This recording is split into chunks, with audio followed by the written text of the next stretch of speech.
Mən sustum gecə danışdı yerimə, divarlar belə bilir dərdimi indi.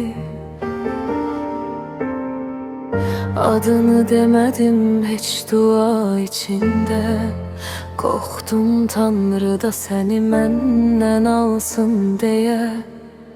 Mən güləndə belə ağlayır içim, ürəyim sındı, səsi çıxmadı heç kim.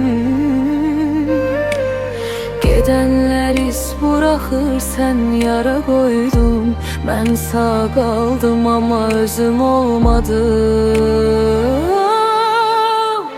Darıxmaq adını mən səndən öyrəndim, sənsiz yaşamağa öyrəşə bilmədim. Hər kəs getdi, mən qaldım bu sükutda. Sənin yoxluğun var hər şeydən çox.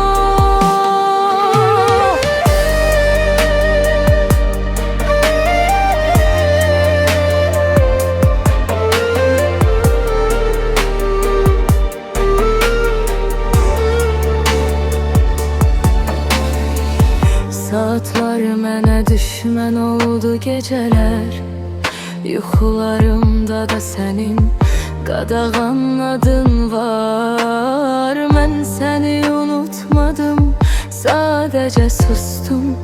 Çünki bu sevgini danışsam dağlar dağlar.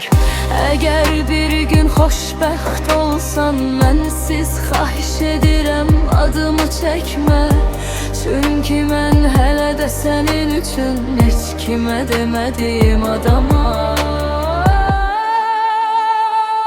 Mən səni itirmədim, yarım qaldım. Həyat davam etdi, mən dayandım. Darıxmaq deyil bu adı yox, bir şeydi sənin yoxluğunla nəfəs alan ürəyim. Bu mahnı sənə deyil, bu mahnı məndən qalan izdir.